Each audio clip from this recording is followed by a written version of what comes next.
déplacer. Bonjour tout le monde, merci de vous être déplacés encore ce matin. Content de vous voir. Alors, aujourd'hui, je vais vous parler d'environnement. Parce que c'est important, évidemment. On est dans la bonne semaine pour le faire aussi. Vous savez que vendredi, on va à peu près tous marcher pour sensibiliser les gens à l'urgence de protéger notre planète.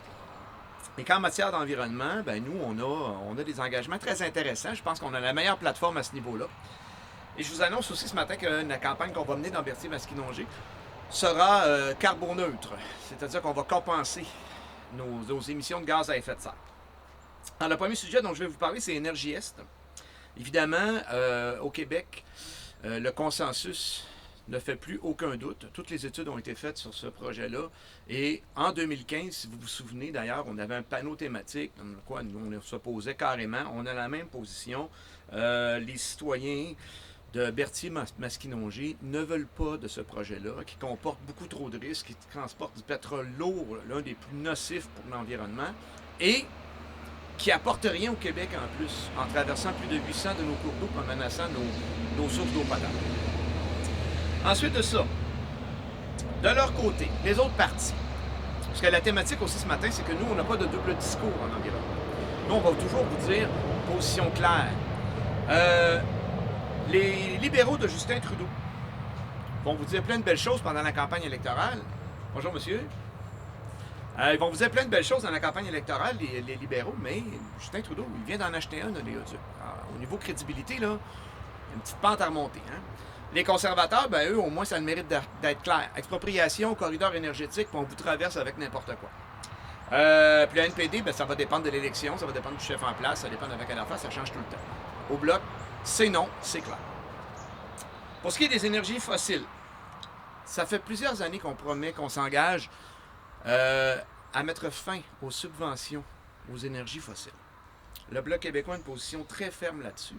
Faire la promotion des énergies vertes et mettre fin de façon définitive aux subventions aux énergies fossiles. Vous savez que dans la dernière année seulement, c'est 4 milliards d'argent des poches des Québécoises et des Québécois qui sont allés dans l'industrie pétrolière de l'Ouest. Imaginez seulement 30 secondes, qu'est-ce qu'on pourrait faire avec 4 milliards? Mettre ça dans nos centres de recherche, dans nos cégeps, dans nos universités. On est tellement bien placé au Québec pour faire la promotion de l'environnement. 4 milliards sur un 19 milliards total qui a été investi là-dedans, puis le déficit du Canada dans la dernière année, c'est 19 milliards. Ça vous donne une idée. Donc, il est grandement temps de mettre fin à ça. Puis on a une proposition, je dirais révolutionnaire, au niveau de la péréquation. Parce qu'on, c'est un peu fatigant, hein? À chaque fois qu'on dit on veut mettre fin au pétrole, on nous répond oui, mais on vous envoie de la péréquation. Premièrement, la péréquation est une faible compensation pour les inconvénients au développement économique que ça crée d'être dans le Canada. Ça, on va mettre ça clair dès le départ. OK? Juste en partant, là, si on dit 10 milliards, là, on a payé 2,5 milliards nous-mêmes, parce qu'il ne faut pas oublier qu'on paye 25 %. Hein? Puis si on parle des investissements constructifs, quand on parle de donner des contrats de construction de chantier naval, des trucs comme ça, bien, quand on ne met pas une scène au Québec, c'est ça qui développe l'économie, c'est ça qui développe la richesse. C'est un système pernicieux qui fait en sorte qu'on nous donne un chèque à la fin de l'année pour nous donner l'impression qu'on a besoin d'assistance, alors que nous sommes un territoire super dynamique, puis qu'on fournit une grosse partie de l'effort économique du Canada. Vous savez que le Québec a toujours payé à peu près 22-25 % des investissements canadiens, puis on en reçoit historiquement 14 %. Fait qu'il n'y a pas personne qui va me faire pleurer avec les péréquations. Mais là, non seulement ça, on va revirer ça de bord. On dit, OK, on va parler de péréquation, on va parler de péréquation verte. Modifions ce système archaïque, puis basons ça maintenant sur qui pollue le plus. Alors, plutôt que de dire, on fait beaucoup d'argent avec le pétrole, donc voici votre chèque d'assistance, on va dire, quelles sont les provinces et territoires qui émettent le plus de gaz à effet de serre? Eux, ils seront taxés. Puis on donnera de l'argent à ceux qui sont les plus performants, en se basant là-dessus sur un taux d'émission moyen qui sera établi dans le Canada. Là-dessus, ben, j'ai pas besoin de faire un dessin. Hein. Le Québec sera à peu près la province la plus performante. On a l'énergie hydroélectrique, on est super gâtés là-dessus. Donc on est bien positionné pour ça. Puis moi j'avais hâte de voir les partis pan-canadiens qui vont voter pour une proposition comme ça, alors qu'ils se font aller là, présentement à dire qu'ils vont protéger l'environnement. Il faut que Que les bottines suivent les babines, qu'on dit en expression. C'est ça. Donc, on va leur demander ça. Péréquation verte. Ensuite, d'autres dossiers locaux. L'érosion des berges dans Berthier-Masquinongé, ça n'a pas de bon sens. Les programmes de soutien ont été abolis en 1997. Il n'y a rien depuis ce temps-là. Et toutes les municipalités puis les gens, on est ici là, dans la région qui en souffre beaucoup, là. Saint-Ignace, ainsi de suite, à Berthierville, le mur de soutènement. Il y a des travaux à faire, il y a des améliorations, puis les gens ne peuvent pas assumer ces coûts-là seuls. Il faut toujours se rappeler que la voie navigable du Saint-Laurent, c'est une juridiction fédérale. Donc, c'est la responsabilité du fédéral aussi de venir en aide aux gens qui vivent avec les conséquences de ça. Le lac Saint-Pierre aussi, les obus du lac Saint-Pierre. Entre 1952 et 1999, plus de 500 000 munitions d'artillerie ont été lancées dans le lac Saint-Pierre. Je le sais que ça n'a pas d'allure, mais c'est fait. Là, il faut ramasser ça, il faut nettoyer ça. On estime qu'il reste encore à peu près 300 000 projectiles, dont 8 000 ne seraient même pas éclatés. Donc, il y a même un danger pour la sécurité des gens et des plaisanciers.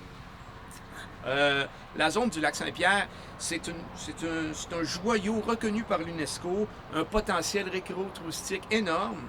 Donc, on a besoin de nettoyer ça rapidement. Ça fait longtemps que ce dossier-là traîne. Puis moi, je demanderais aux gens en place, qu'est-ce qui s'est fait là, depuis que vous êtes en place? C'est quoi les actions que vous avez prises?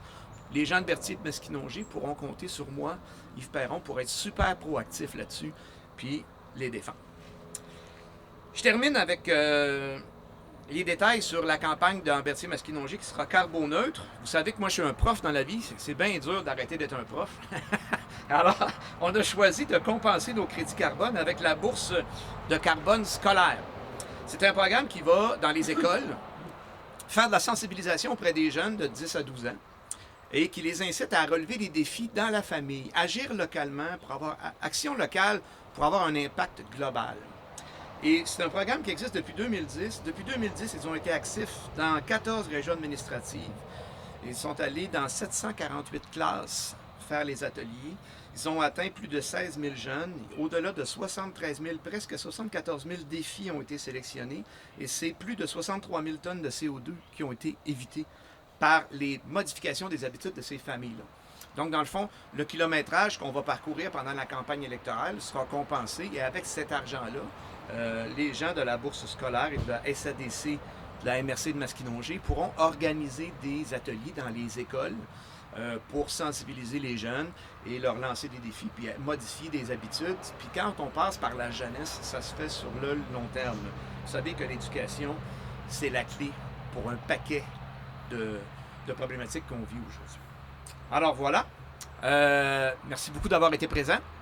Si vous avez des questions, je suis disponible. Sinon, on peut faire des entrevues comme M. Laurando l'a dit tantôt. Pas de questions? Quand c'est clair, c'est clair. Merci. Bonne journée.